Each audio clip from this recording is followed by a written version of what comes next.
Algumas escolas do antigo cristianismo tinham uma ideia surpreendente. O universo ao nosso redor seria, na verdade, maligno. Segundo essa crença, ele foi criado por um ser mal intencionado, chamado Demiurgo, e é governado por uma legião de demônios planetários que se dedicam a torturar e escravizar a centelha divina que existe em cada ser humano. Essas ideias antigas ainda ressoam com aqueles que questionam a natureza do nosso mundo. Mas por que essa visão tão sombria do cosmos sobreviveu ao teste do tempo? E você já se perguntou quem são realmente os arcontes e de onde eles vêm? E se eu te dissesse que há uma descoberta recente que lança luz sobre esses seres enigmáticos? Neste vídeo, vamos explorar o que sabemos sobre os arcontes, suas origens na cosmologia e magia greco-egípcia, e como os antigos cristãos, agora frequentemente chamados de gnósticos, acreditavam que poderiam transcender as terríveis garras desses seres. Fique conosco até o final para descobrir essas respostas e mergulhar na fascinante cosmologia dos gnósticos. Recentemente, a descoberta de uma vasta coleção de textos mágicos antigos e de uma pequena biblioteca no Egito trouxe mais informações sobre esses seres.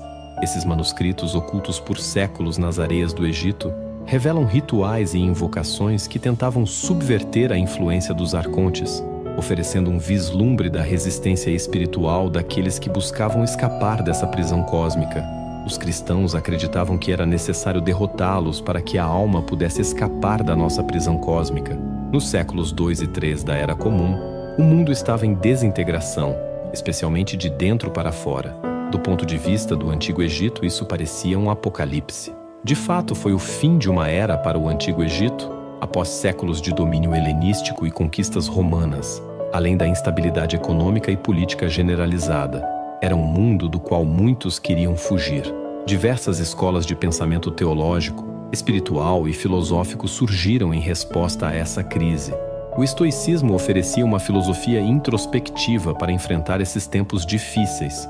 As filosofias judaicas e herméticas apresentavam espiritualidades de ascensão mística, e os cristianismos da época ofereciam uma redenção pós-vida, rejeitando o mundo material. Essas opções formaram um verdadeiro conjunto de tecnologias espirituais para a fuga cósmica. Talvez nenhuma forma de cristianismo fosse mais radical e extrema do que o gnosticismo. O ponto central dessa teologia é a crença de que a verdadeira realidade é espiritual, não física. Segundo o gnosticismo, essa realidade espiritual é governada por uma divindade inefável, cujas emanações deram origem a uma multidão de seres chamados de plenitude, ou pleroma, em grego. Entretanto, uma dessas entidades, Sofia ou Sabedoria, tentou criar por conta própria, sem a permissão do grande espírito invisível. Esse erro resultou na criação de um ser terrível, conhecido por vários nomes: Saclas, Samael e Aldabaoth, ou o Demiurgo. Mas o que leva um ser espiritual a criar algo tão corrompido como o nosso universo físico? E qual é o papel da humanidade nesse drama cósmico? Ao contrário de outras vertentes filosóficas e religiosas como o platonismo, estoicismo, judaísmo e outras formas de cristianismo, que viam o Criador do mundo como uma divindade benevolente, os cristãos gnósticos acreditavam que o cosmos físico era uma prisão. Eles viam o Demiurgo como um criador maligno, assistido por um séquito de seres malévolos chamados arcontes, em grego antigo. Dentro dessa mitologia, o reino espiritual superior sente compaixão por nós, seres humanos, e implanta em nós uma centelha divina. Para ajudar a humanidade, envia Jesus Cristo para revelar a verdade sobre nosso cosmos e nos mostrar como escapar dele e retornar à luz divina. Estou simplificando bastante a mitologia aqui, pois há uma grande variedade de escolas de pensamento dentro do gnosticismo. Na verdade, não existe um único gnosticismo, mas o núcleo desse sistema mítico é surpreendentemente consistente. Essencialmente, essa mitologia descreve uma realidade espiritual inefável, onde uma tragédia metafísica dá origem a um demiurgo malévolo que cria a realidade física ao nosso redor, o cosmos físico. Elementos divinos estão aprisionados dentro dos seres humanos, e nossa missão é escapar deste mundo. Se as antigas escolas gnósticas estavam certas, isso significaria que tudo o que percebemos é apenas uma sombra da verdadeira realidade, um teatro sombrio criado por forças que desejam nos manter prisioneiros.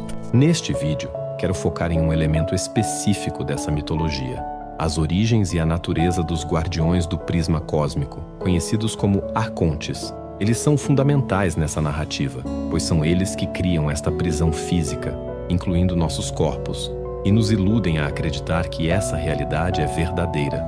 Eles nos enganam, fazendo-nos pensar que nossos pensamentos e emoções são autênticos, quando na verdade são apenas marionetes internas para nos controlar. Para escapar e retornar ao mundo espiritual de luz, beleza e unidade, precisamos, em última instância, derrotar e superar essas entidades. Você já se perguntou o que realmente significa o termo arconte? E que eles podem ser a chave para entender a complexa relação entre bem e mal no universo? Já ouviu falar de um demiurgo com a cabeça de leão e corpo de serpente, que cria seres a partir de si mesmo? Quais segredos ocultos estão escondidos nas tradições gnósticas que mencionam esses misteriosos arcontes? E quais mistérios estão escondidos nos apócrifos de João, um dos textos mais reveladores sobre esses enigmáticos seres? Para os antigos, o termo arconte tinha um significado político, mas sem a grandiosidade ou ligação com a realeza. Basicamente, eram funcionários políticos locais, semelhantes a magistrados ou governadores em latim. Esses arcontes eram basicamente funcionários políticos que governavam localmente, mas não de maneira absoluta. Se você já trabalhou no varejo, pode imaginá-los como os assistentes de gerência que têm um complexo de inferioridade e adoram tornar sua vida difícil porque foram maltratados na infância. A maior parte do nosso conhecimento sobre os arcontes está dispersa na literatura escrita pelos chamados cristãos gnósticos e nas polêmicas escritas por outros cristãos, como Irineu, Hipólito e Epifânio. Na maioria desses sistemas mitológicos, os arcontes são seres criados ou gerados pelo demiurgo malévolo, tanto para satisfazer suas necessidades narcisistas, quanto para atuar como criadores secundários e aplicadores da prisão física, que é o cosmos. Em um sentido crucial, eles são os principais responsáveis por toda essa confusão e representam o primeiro grande obstáculo na jornada de retorno ao reino da plenitude espiritual. Portanto, entender quem são os arcontes é fundamental para qualquer tentativa de escapar dessa prisão. A maioria dos mitos de criação gnósticos menciona os arcontes.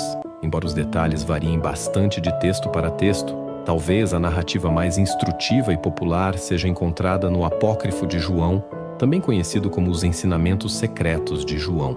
Após a criação ignorante e equivocada de Yaldabaoth, o demiurgo, com o corpo de uma serpente e a cabeça de um leão, cujos olhos cintilam como relâmpagos, esse ser acasala consigo mesmo.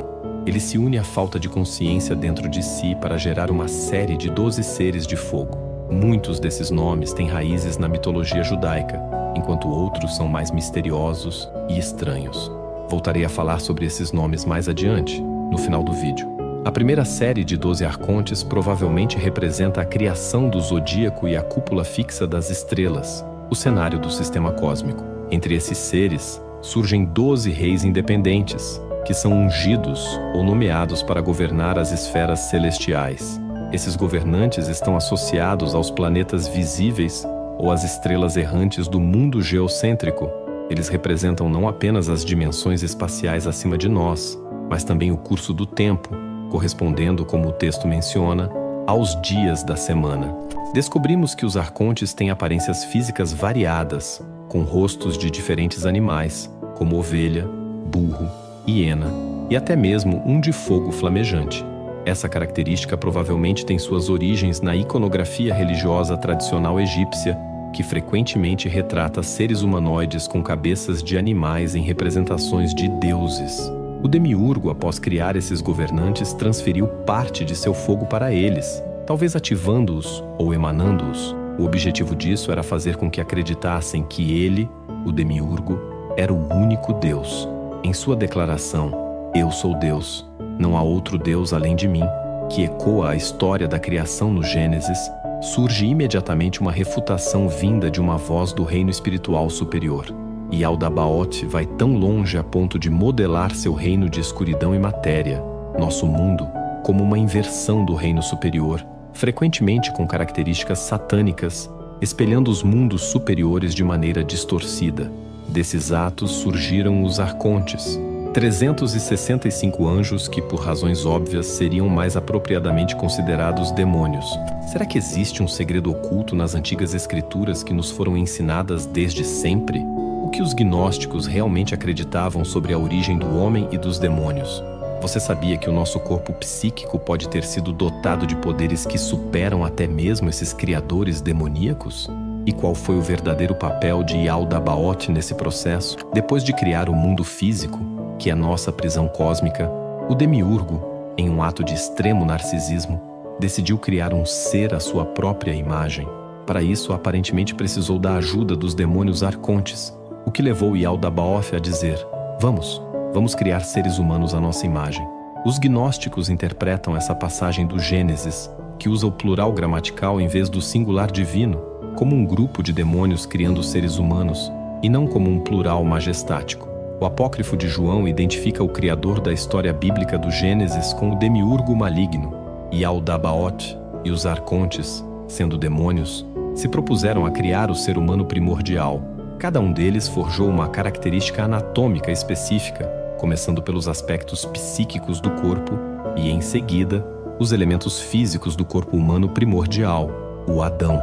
Muitos dos nomes dos seres que construíram nossos corpos físicos e psíquicos são bastante obscuros, e voltarei a abordá-los em breve. Após a criação dos 365 elementos do corpo psíquico, que correspondem aos 365 arcontes, foram incluídos estados psíquicos como desejos, emoções, medo, tristeza e amor ao prazer. A Mãe Celestial, sentindo piedade do Adão primordial, soprou vida nesse corpo psíquico através de Yaldabaoth.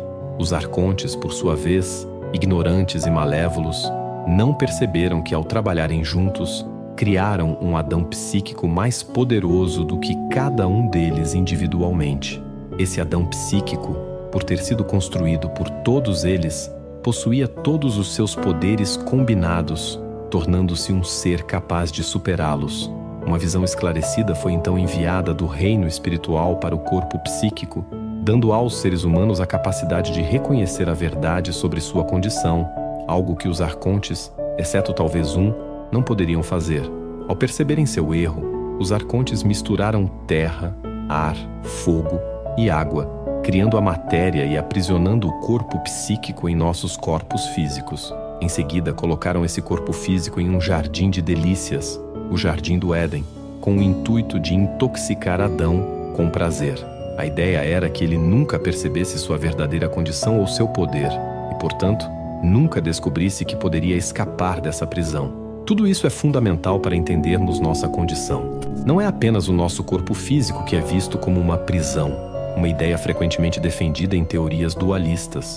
Na verdade, até mesmo nosso corpo psíquico é considerado uma prisão. Nossas vidas mental e emocional são moldadas pelos arcontes precisamente para nos manter presos, acorrentados em ilusões e emoções.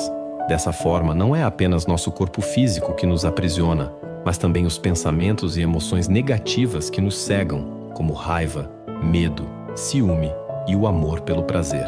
Como fomos criados pelos arcontes, tanto nossos corpos psíquicos quanto físicos carregam as marcas horríveis desses seres em nossas psiques. Nesse sentido, somos criados como pessoas possuídas em nossa condição natural, agindo como marionetes controladas pelos arcontes.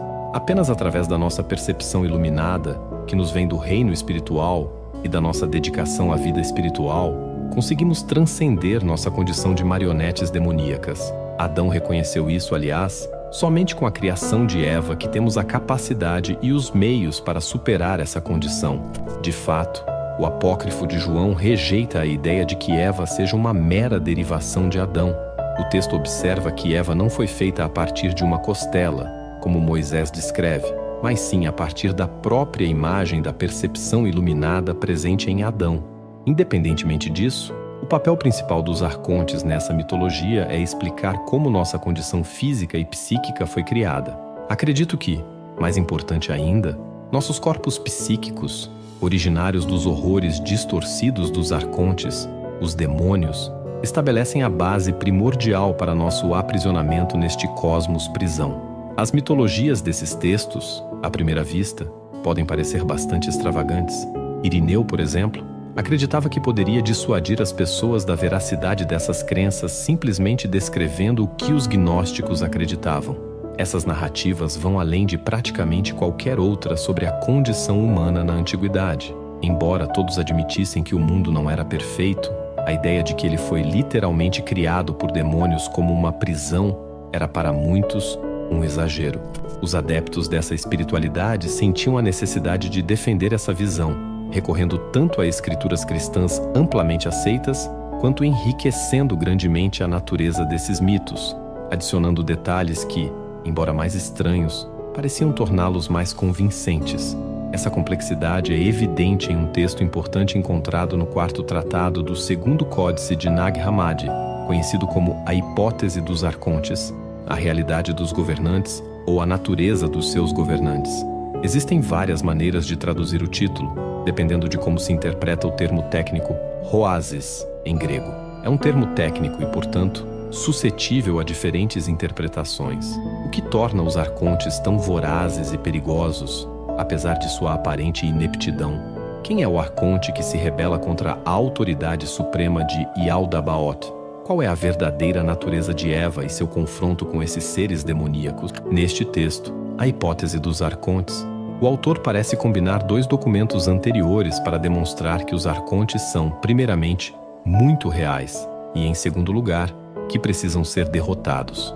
Ele faz isso começando com uma paráfrase da famosa citação de Efésios, porque a nossa luta não é contra carne e sangue, mas sim contra os principados, contra as potestades, contra os príncipes das trevas deste século, contra as hostes espirituais da maldade nos lugares celestiais. Outros textos paulinos ou da escola de Paulo sugerem que esses seres habitam nos céus, como mencionado em Efésios 3:10. Em A Realidade dos Governantes, descobrimos que os arcontes são andrógenos, apresentando características tanto masculinas quanto femininas. Na verdade, Yaldabaoth também é andrógeno e possui rostos de bestas, como mencionado anteriormente. Eles tentaram, sem sucesso, dar vida ao corpo adâmico primordial apenas com seu sopro. Só quando o sopro superior fluiu nele é que ele pôde ser animado. Isso nos dá a impressão de que os arcontes são não apenas ineptos, mas também extremamente vorazes e perigosos. Neste texto, assim como em outros, os arcontes imediatamente tentam atacar Eva assim que a criam. No entanto, sua própria estupidez acaba sendo sua ruína. Eva os engana transformando-se em uma árvore, possivelmente ecoando a lenda de Daphne na mitologia grega.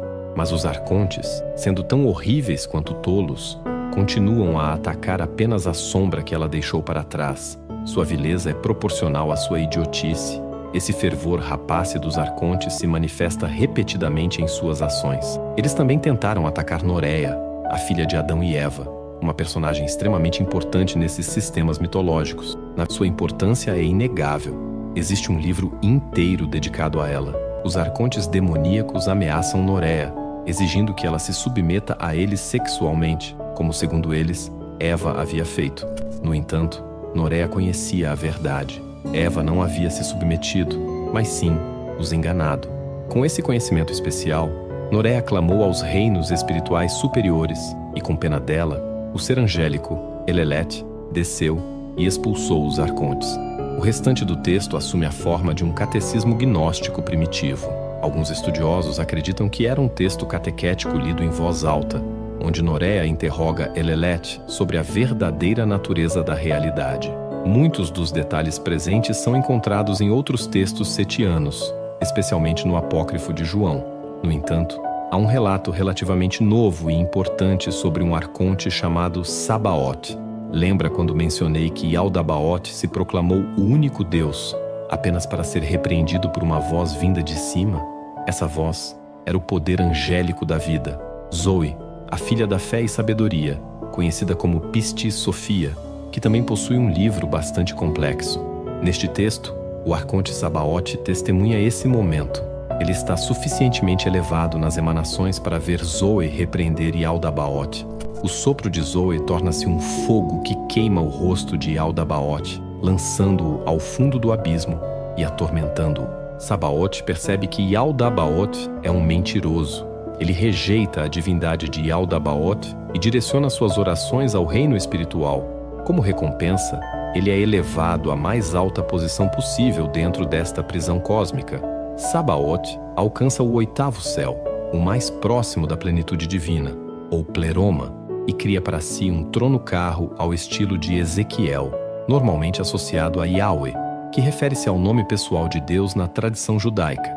Assim, o benevolente arconte Sabaoth é acompanhado por Zoe, ou a vida espiritual, e recebe o controle sobre um anjo da ira, além de governar todo este reino cósmico, suavizando, pelo menos em parte, o dualismo extremo associado a essa mitologia. Enquanto isso, Yaldabaoth, consumido pela inveja, fica furioso. O poder concedido a Sabaoth provoca tanta inveja que isso dá origem à morte, poluindo todo o nosso reino cósmico. Qual é o papel crucial de Sabaoth, o arconte redimido, na redenção humana? E se Jesus Cristo fosse criado por um arconte rebelde? Como a sabedoria antiga dos ofitas se perdeu ao longo dos séculos, novas versões dessa mitologia arcôntica aparecem em diversas formas de literatura cristã antiga. Uma das mais intrigantes é parcialmente preservada por Orígenes em seu livro Contra Celso. Nesse texto, encontramos detalhes de uma seita conhecida como os Ofitas, cujo nome deriva da palavra grega Ophis, que significa serpente. Eles aparentemente veneravam a serpente sábia do Jardim do Éden, que os arcontes tentaram eliminar. Na mitologia ofita, a serpente revelou toda a sabedoria à humanidade e os arcontes tentaram se livrar dela. O que restou para nós como o diagrama ofita parece ter sido uma representação geométrica esotérica da realidade, abrangendo desde os reinos superiores até os infernais. Este diagrama inclui uma série de 7 arcontes que podem representar gerações de Yaldabaoth, uma entidade que se emanou de si mesma. Embora o texto não seja completamente claro, há 2 versões distintas preservadas por Orígenes. Curiosamente, os arcontes são descritos como arquétipos clássicos de arcanjos, mas com cabeças bestiais. Um deles é claramente uma versão corrompida do hebraico Terron, o caos primordial do qual a criação emerge na primeira história da criação. Curiosamente, todo o sistema é delimitado em 2 níveis por Leviatã e Behemoth, que atuam como almas-mundo para os reinos psíquico e material, respectivamente.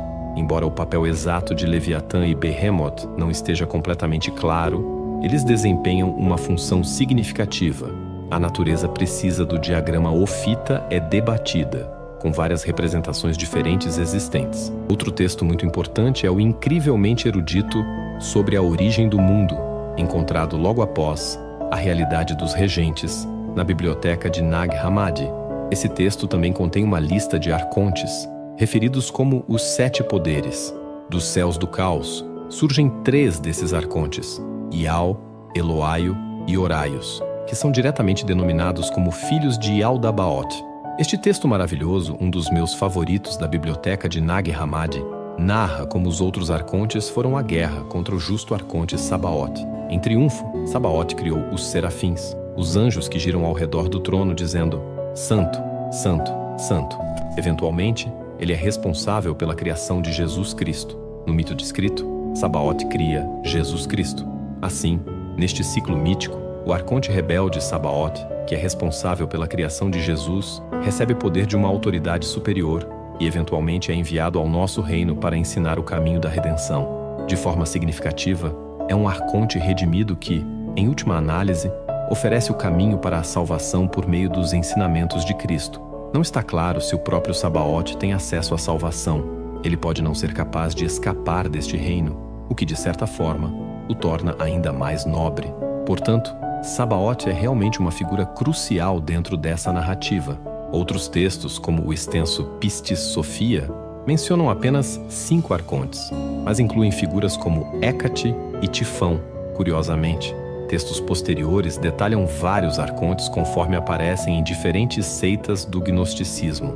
É possível que a crença nos arcontes tenha se tornado escassa no século IV, embora o texto pareça notar que foi ensinada por um certo homem chamado Pedro, próximo à região moderna de Kron. Temos aqui uma história fascinante sobre um personagem gnóstico semelhante a um monge chamado Pedro, que converte um viajante cristão armênio chamado Eutósio. Epifânio frequentemente zombava do nome de Eutósio, mas ele persistiu na disseminação da crença nos arcontes pela região da Armênia e Palestina. Essa difusão pode ter causado um renascimento temporário dessa crença antes de seu desaparecimento quase completo da história, com exceção de grupos como os bogomilos, os cátaros e os mandeanos. Esta parte intrigante do texto supostamente fornece alguns dos escritos utilizados pelos audiânios, embora seja necessário cautela ao confiar em Epifânio. Entre esses escritos, temos um texto chamado A Maior e Menor Harmonia de Teógenes, que pode estar preservado na biblioteca de Nag Hammadi. Além disso, parece que eles também utilizaram a Ascensão de Isaías, um texto bastante popular no cristianismo primitivo. Os ensinamentos dos audiânios sobre a natureza dos arcontes são especialmente intrigantes. Eles acreditavam que o oitavo céu mais alto era novamente liderado por Sabaoth, como mencionado na origem do mundo da guerra.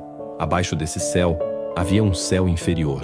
No sistema deles, Satanás é criado por Sabaoth, que por sua vez recebe a governança sobre o mundo físico, atualmente dominado por Satanás. Esta é uma inversão interessante das relações de geração nas mitologias gnósticas. Na outra mitologia, Yaldabaoth gera Sabaoth, que o suplanta.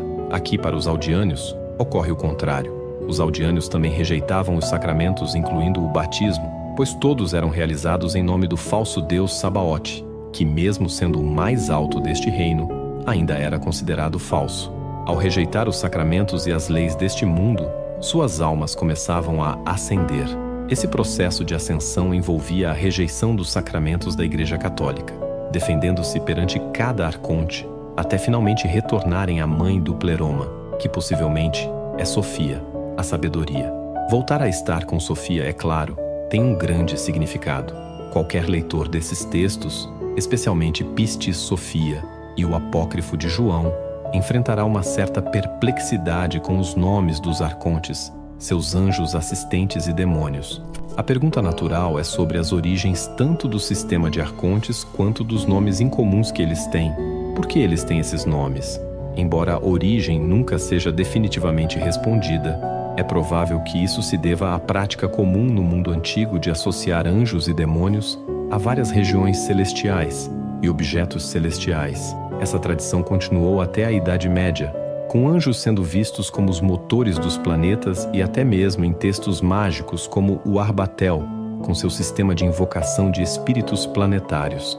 A divisão em 12 partes, seguida por uma divisão em 7 partes e depois por uma divisão em 365 partes, encontrada novamente no Apócrifo de João, ilustra bem o domo circular do zodíaco como a esfera mais externa do cosmos geocêntrico, onde a Lua, o Sol e os 5 planetas clássicos se movem. Os 365 dias do ano solar refletem como os arcontes estão na origem e controlam o destino do cosmos material e psíquico, incluindo nossos corpos físicos e mentais. Eles vão das estrelas fixas no limite mais distante até a borda exterior para as estrelas errantes e até os dias do ano. Isso lhes dá poder sobre tanto o cosmos físico do espaço quanto o cosmos processual do tempo. Basicamente, isso representa a demonização dos seres assistentes que operam no cosmos antigo.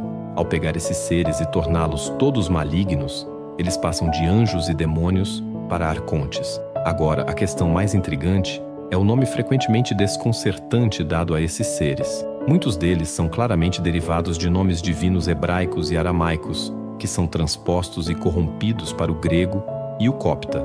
Às vezes, são nomes tradicionais de anjos que passaram por uma demonização. Outros nomes têm origens mais obscuras. Isso é especialmente verdadeiro para nomes como Yaldabaoth, que alguns acreditam significar filho do caos, ou gerador do caos, em aramaico ou hebraico.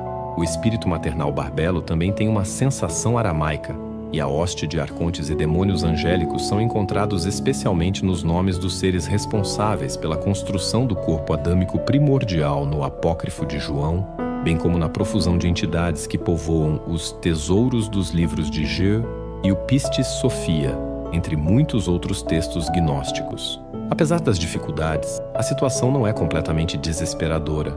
Ainda há esperança de descobrir a origem desses nomes enigmáticos. Curiosamente, alguns desses nomes obscuros não aparecem apenas na literatura gnóstica. mas também na vasta coleção de textos antigos conhecida como papiros mágicos gregos. Inúmeras ocasiões em que muitos desses nomes de arcontes também são encontrados em uma ampla gama de usos mágicos, como encantamentos, nomes bárbaros e sigilos nos papiros mágicos gregos. Ambos os corpos literários, gnóstico e mágico, podem compartilhar uma origem comum, possivelmente remontando a práticas rituais indígenas egípcias, já que alguns desses textos contêm palavras egípcias. Acredito que é mais provável que os textos gnósticos estejam, na verdade, extraindo muitos desses nomes de arcontes da literatura mágica, refletindo o contexto egípcio em que foram compostos. Isso sugere uma possível interligação mágica no mundo antigo, oferecendo-nos uma visão do ambiente cultural dos autores desses textos gnósticos. Essa hipótese é reforçada pelas semelhanças definitivas entre as raras práticas rituais gnósticas, como os complexos rituais de batismo encontrados em textos como os livros de Jeu.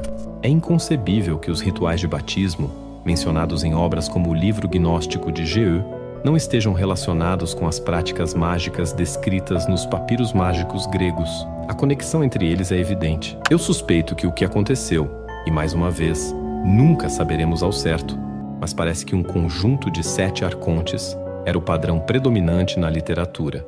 Esses arcontes recebem nomes em grande parte derivados de fontes judaicas e greco-egípcias, muitas vezes das escrituras judaicas tradicionais e do complexo mundo da magia greco-egípcia. Claro, essa teoria não resolve todos os mistérios das origens e da natureza dos arcontes. Espero ter demonstrado que os arcontes também desempenham um papel crucial e surpreendente nessa mitologia peculiar. Raramente se ouve falar do arconte renegado responsável por criar Jesus ou das conexões dos arcontes com a magia greco-egípcia de forma mais ampla. Por isso, o papel deles muitas vezes é minimizado e ofuscado.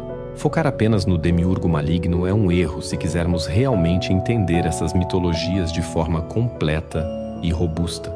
Imagine-se como um daqueles antigos buscadores de sabedoria que, sob a luz de velas em uma caverna escondida, folheava manuscritos proibidos, questionando os segredos do cosmos enquanto as estrelas observavam em silêncio. Hoje, você fez o mesmo. Você desafiou as versões convencionais do que é real e se permitiu imaginar uma realidade onde forças invisíveis, como os arcontes, poderiam influenciar nossos pensamentos e emoções.